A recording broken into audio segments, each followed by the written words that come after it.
नमस्कार, स्वागत है आपका के हरियाणा पे। मैं हूं आपके साथ रमेश जाखड़। लगातार पंचायत चुनाव से संबंधित प्रत्याशियों से हम आपको रूबरू करवा रहे हैं, अवगत करवा रहे हैं कि आखिर किस सोच किस उम्मीद को लेकर के चुनावी मैदान में उतरे हुए हैं। इसी कड़ी में फतेहाबाद जिले के गांव बोदीवाले में मैं मौजूद हूं और यहां पे आपको परिचित करवाना चाहूँगा। सुभाष फौजी जी हैं। फौजी इनका नाम नहीं है, बल्कि फौज में जो है ये अपने जीवन के अहम 18 वर्ष जो है वो लगा करके आए हैं। और उसके बाद अगर बात करूं तो ये ग्राम सचिव रह करके लोगों की सेवा इन्होंने की है। और उसके बाद अभी गौशाला प्रधान जो है पद पे ये फिलहाल विराजमान है। तो चलिए फौजी साहब से बातचीत करते हैं, डिस्कशन करते हैं कि आखिर क्या मुख्य उद्देश्य इनका चुनाव लड़ने का है। फौजी साहब, अगर बात करें तो सबसे पहले ये जानना चाहेंगे कि चुनावी मैदान में आपका आने का मुख्य उद्देश्य क्या है? सबसे पहले मैं आपको व आपके माध्यम से सभी सुनने व देखने वाले भाई बहनों को राम राम। मेरा चुनाव में उतरने का मुख्य उद्देश्य हमारे गांव में होने वाले विकास कार्यों के बारे में, क्योंकि मैं सबसे पहले मैं आपको बताना चाहता हूं, जैसे आपने संबोधन में बताया कि मैं 17 साल सेना में सिग्नल कोर की सिग्नल रेजिमेंट में जो मैं सेवा करके, जिसका मेरा लोगो है आपके सामने, मेरा तीव्र चौकस का मॉडल जो मेरे साथ है मैं आपके सामने। इसके बाद मैं 10 साल तक ग्राम सचिव के पद पर रहा। ग्राम सचिव रहते हुए भी मैं वहाँ पर मैं ग्राम सचिव एसोसिएशन फतेहाबाद जिले का प्रधान भी रहा 3-4 साल तक। ग्राम सचिव रिटायर होने के बाद मैं मेरी एक संस्था, हमारी जसनाती संस्था है, जो हमारा सती जसनाथ सेवा समिति, लंगर सेवा समिति जो है कत्रेसर धाम बीकानेर में है, मैं वहाँ उस संस्था का कोषाध्यक्ष भी रहा। लगभग 4 साल वहाँ कोषाध्यक्ष रहने के बाद हमारे गांव में गौशाला का जो है शिलान्यास हुआ। तो गौशाला का शिलान्यास माननीय उपायुक्त महोदय हरिहर बांगड़ साहब ने किया। तो उस तत्पश्चात मेरे गाँव वालों ने, हमारे सरपंच ने मेरे को जो है सर्वसम्मति से इस गौशाला का प्रधान बनाया। तो तब से लेकर के आज तक मैं इस कार्य को सुचारू रूप से निभा रहा हूँ। गांव वालों ने मेरे इन कार्यों को देखते हुए, बहुत से लोगों ने मेरे को प्रोत्साहित किया, मेरे को प्रेरित किया कि आपका कार्य देख करके क्यों ना आप जो है सरपंच जैसे पद पर विराजमान हो। उनकी जो है उनकी अपेक्षाओं पर खरा उतरने के लिए, मैं उनकी भावनाओं को पूरा करने के लिए मैंने ये कदम उठाया है।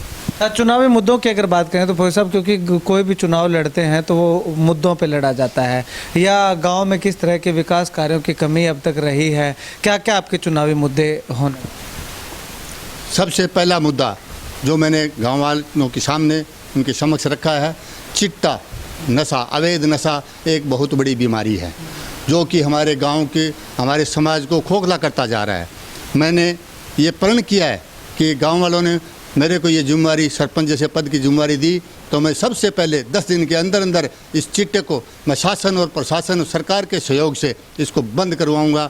इसको खरा, गांव वालों की अपेक्षाओं पर खरा उतरूंगा, मेरा ये प्रयास है। अभी चिट्टे का आपने बात जिक्र किया, और लगभग गांव में, मैं सिरसा में भी जब मैं कवरेज कर रहा था, लोगों से, सरपंचों से बातचीत कर रहा था, तो उनका भी मुख्य मुद्दा ये चिट्टा नशे का था। तो लगातार सरपंचों का कहना है कि गांव के सहयोग से कमेटियां बनाई जाएगी और धीरे धीरे करके गांव से इसे बाहर करने का प्रयास करेंगे, लेकिन आपने अभी 1 सप्ताह का कहा, तो क्या ये पॉसिबल लगता है? जी हाँ, इंसान अपने इरादों पर जो है, नेक इरादों पर अगर रहता है, तो मैं क्योंकि देख चुका हूँ मेरे गांव में 2 ऐसी युवा जो अपनी जो है नशे की, इस चिट्टे की वजह से वो अपने जान खो चुके हैं। क्या बीती होगी उनकी माता पर? जैसे कि मस्ताना की माता बतेरी देवी, उसका पति पहले ही नशे की लत से ख़त्म हो गया था और थोड़े दिन पहले ही वो मस्ताना जो ख़त्म हो गया, अपनी जीवन लीला ख़त्म कर ली। और एक लड़का जो हमारे सेना में आज़ाद हिंद फौज के सिपाही थे, उनका पोता जो कि वो भी पहले उसके पिता नशे में ख़त्म हो गया, उसके बाद इसने चिट्टा खा करके अपनी जीवन लीला ख़त्म कर ली। क्या बीत रही होगी उसकी माता बनारसी देवी पर, आप इसका शायद अनुभव नहीं कर सकते। जो बीतता है, जिसको दर्द होता है, वही समझ सकता है। मैं उनका दर्द समझता हूँ कि वो किस हालात में वो अपना जीवन यापन कर रहे होंगे। ना उनका पति रहा, ना उनका पुत्र रहा, वो कैसे अपना जीवन यापन कर रहे हैं। मैं इस चिट्टे से मैं इसको अपने गंभीरता से लेते हुए मैं शासन और प्रशासन और सहयोग सरकार के सहयोग से मैं प्रतिज्ञा करता हूं कि मैं 10 दिन के अंदर अंदर बंद करके मेरे गांव, मैं बाहर, मैं कोई पूरा हरियाणा का या पूरा फतेहाबाद जिला का नहीं कह सकता, लेकिन मेरे गांव में 10 दिन के बाद में चिट्टा नहीं बिकेगा, नहीं आएगा, नहीं होगा, ये मेरा प्रण है। अभी आपने मुद्दे की अगर बात, जब मैंने सवाल किया आपसे तो आपने नशे का कहा, लेकिन इसके अलावा कोई और मुद्दे भी होंगे, यानी कि लगातार दावे हर प्रत्याशी करता है, लेकिन आपके दावे या आपके मुद्दे जो हैं वो अलग किस प्रकार से हम कह सकते हैं कि लोग?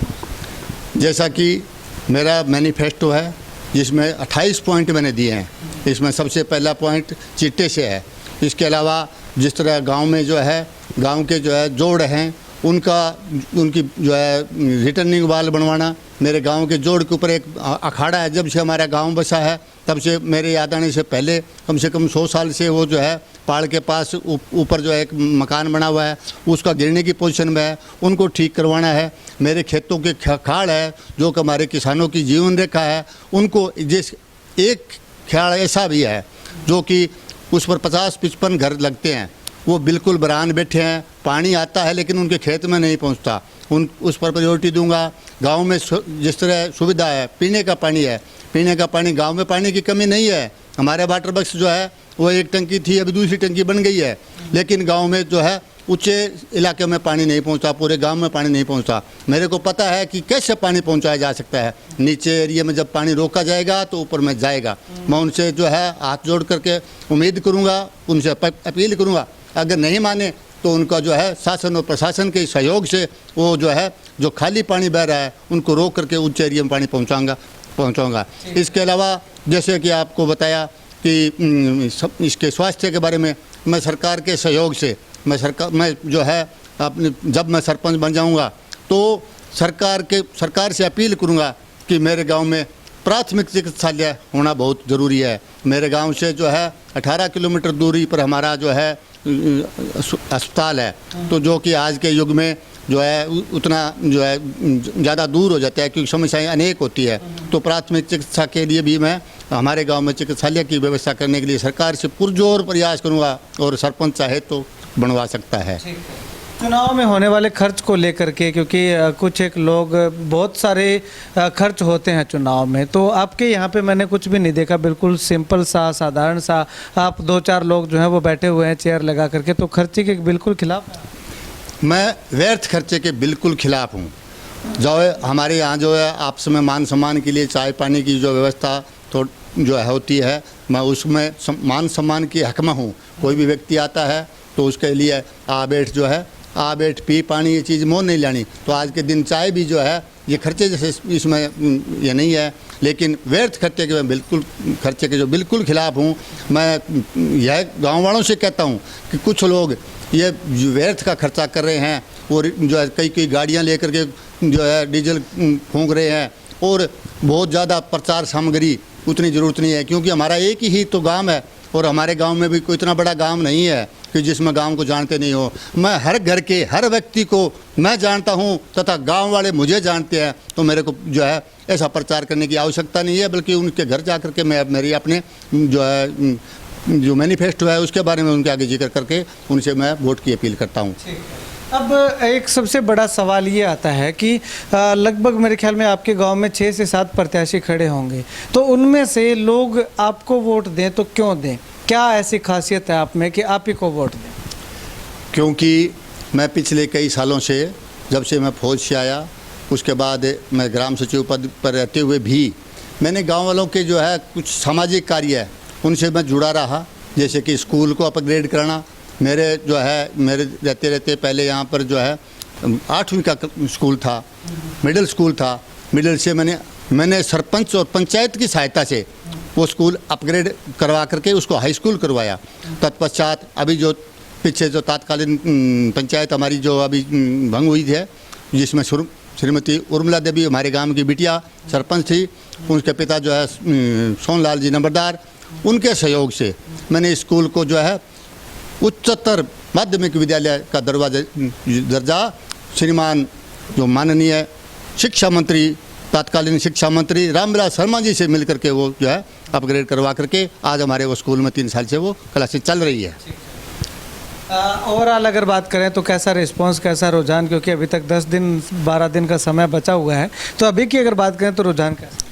मैं आपको ये बताना चाहता हूँ कि मेरा वोटर हर घर में है, हर गली में है। कोई ऐसा घर नहीं जहाँ से मुझे वोट ना मिले, क्योंकि मेरे काम से लोग इतने खुश हैं। मेरा विरोधी भी नहीं कह सकता कि इसने काम नहीं किया या नहीं करवा सकता। मैं जिस काम को ठान लेता हूँ उस काम को पूरा और बड़ी लगन से करके ही पूरा करके ही रुकता हूँ। जैसे कि मैं इससे पहले भी हमारे स्कूल की समस्या थी। स्कूल में जो है अध्यापक समय पर नहीं आते थे, बच्चे स्कूल में जो है टाइम पर समय पर नहीं पहुँचते थे। मैंने उनके घर जा कर के भी उन मास्टरों से, उन अध्यापकों से मिल करके मैं फौज के अनुशासन के अनुरूप उनको बिना किसी का नुकसान, बिना किसी की शिकायत मैं रेगुलर स्कूल में जा कर के अध्यापकों को, बच्चों को अनुशासन सिखाया कि अनुशासन के बिना पढ़ाई नहीं हो सकती। पहला काम अनुशासन का है। इसके बाद मैं जो जैसे हमारी सिंचाई के बारे में बताना चाहता हूँ आपको कि सिंचाई जो है किसान की जो है रीढ़ की हड्डी है। बिना पानी के किसान जो है खेतों में कुछ नहीं निपटा सकता। नहर का पानी, बरसात का पानी जो है इसमें सोना उपजता है हमारे, क्योंकि ट्यूबवेल का पानी जो है जिनका पानी का जो है स्तर बहुत नीचे चला गया है, जिनका चोवा हम कहते हैं, जिस जो है भू स्तर जो है बहुत नीचे चला गया है, लेकिन नहर का पानी अति आवश्यक है और वो पानी आगे भी चलता रहेगा। इसलिए मेरा उस पर पुरजोर जो है रहेगा कि जैसे हमने ओल्ड मोचीवाड़ी माइनर को कंप्लीट करवाया, इसके बाद मैंने मानावाड़ी माइनर के लिए जो है माननीय सांसद सुनीता दुग्गल जी के सहयोग से वह हमारे पड़ोसी चौधरी अजब सिंह जी गिल्लाखेड़ा, चौधरी प्रहलाद सिंह जी गिल्लाखेड़ा, वह अभी वो पहले वो पूर्व करवाया। अभी माननीय विधायक हमारे जो अधूड़ा राम जी है, इनके सहयोग से चौधरी रणजीत सिंह जी चौटाला जो कि अभी बिजली मंत्री है, इनके सहयोग से बाकी बचा हुआ कार्य भी करवाने के लिए प्रयत्नशील हूँ। मुझे विश्वास है कि कुछ ही दिनों में हमारा ये काम जो है मंजूर होकर के हमारा जो है मानावाड़ी माइनर भी पूरा बन जाएगा, जो कि अधूरा पड़ा हुआ है। एक सवाल यहाँ पे और करना चाहूँगा। अभी आपने थोड़ी देर पहले मैंने चिट्टे का जिक्र किया, आपने कहा कि 1 सप्ताह के अंदर अंदर मैं इसको जो है वो जड़ से ख़त्म कर दूंगा। तो अगर जनता, गांव के लोग आपको सरपंच बनाते हैं तो ही करेंगे, या नहीं सरपंच बनाते हैं तो भी आप करेंगे? लेकिन क्योंकि बिना पावर के जो है काम जो है कुछ उतना सक्सेस नहीं हो सकता, उतनी सफलता नहीं मिलती। लेकिन मैं प्रयत्नशील तो रहूँगा, लेकिन क्योंकि पावर होने से मैं जो है पुलिस प्रशासन का सहयोग कर सकता हूँ। मैं जो है हमारे आगे जो हमारे जो विधायक हैं उनके साथ प्रशासनिक उच्च अधिकारी हैं, जिस तरह की जो है एसपी साहब हैं और आईजी, डीजीपी जैसे पदों पर, क्योंकि अगर पंचायत प्रस्ताव दे करके अगर उस पर कार्रवाई की मांग करेगी तो सरकार को उस पर कुछ न कुछ जवाब लिखित में ही देना पड़ेगा। और लिखित में जवाब जब होगा जब यहाँ हकीकत में ग्राउंड में होगा। ग्राउंड में हकीकत में हुए बिना कोई भी सरकारी अधिकारी लिखित में नहीं दे सकता। जब मैं सरकार का सहयोग करूँगा, शासन और प्रशासन का सहयोग करूँगा, तो सरकार और प्रशासन भी हमारा सहयोग ज़रूर करेंगे। शुक्रिया बातचीत के लिए। तो यहाँ पे आप देखिएगा कि गांव के विकास के लिए फौजी के इरादे, इन 28 इरादों पे फौजी साहब जो है वो चुनाव इस बार लड़ रहे हैं और ये चुनावी घोषणा पत्र इनका है। और देखिएगा लगातार एक के बाद एक तस्वीरें मैं आपको जो है वो ये मांगों की जो घोषणा पत्र हैं वो आपको लगातार दिखा रहा हूँ। तो फौजी साहब के ये इरादे हैं और इन इरादों को लेकर के, इन इरादों की पूर्ति को लेकर के फौजी साहब इस बार चुनावी मैदान में है। खैर, फौजी साहब के साथ ये बातचीत हमारी हुई और इनका चुनावी मोटिव जाना, चुनावी इरादा जाना, चुनावी मैदान में आने का रीज़न जाना, इसको लेकर के आप क्या कुछ कहना चाहेंगे, कितने सहमत हैं, कमेंट सेक्शन में कमेंट करके ज़रूर बताइएगा। और एक चीज़ मैं आपको और दिखाना चाहूँगा कि ये फौजी साहब के जो सेना में जो रहे वो सेना की कमाई है। ये भूटान से ये हमारा सिग्नल कोर का मोटो है, तीव्र चौकस। मैंने भूटान के थिम्पू शहर में और हमारा दूसरी जगह भी हेडक्वार्टर है, वहाँ से मेरे को जब विदाई के समय मेरे को जो है ये सम्मानपूर्वक सूचक दिया गया। ये तीव्र चौकस का निशाना हमारे सिग्नल कोर का है। मैं इसे बड़े ही प्यार से मेरे घर में सजो के रखा हुआ है। और ये मैं जब हिमाचल के डलहौजी में था तब मेरे को जो है ये सम्मानपूर्वक दिया गया। तथा ये हमारे मेडल हैं। इस मेडल में मेरा जो है 9 वर्ष का जो 9 साल की सेवा पूर्त होने के बाद में तथा स्वतंत्रता जो है संग्राम का ये मेडल होता है। तथा मैं जो है भूटान में विदेश सेवा मेडल भी मेरा इसमें है। ये मेरे मेडल्स हैं, ये मेरे जीवन की कमाई हैं, जिनको मैं संजो के रखता हूँ। ठीक है। इसके अलावा और ऊपर मैं आपको कुछ तस्वीरें दिखाना चाहूँगा फौजी साहब की। फौज की निशानियां हैं और उसके बाद में गौ सेवा की कुछ निशानियां जो हैं वो यहाँ पे हमें इस अलमीरा के ऊपर और इस शोकेस के अंदर जो है वो रखी हुई प्रतीत हुई हैं। ग्राम सचिव पद पर रहते हुए भी काफ़ी अच्छे बेमिसाल कार्य जो है वो इन्होंने अपनी सेवा के दौरान किए हैं।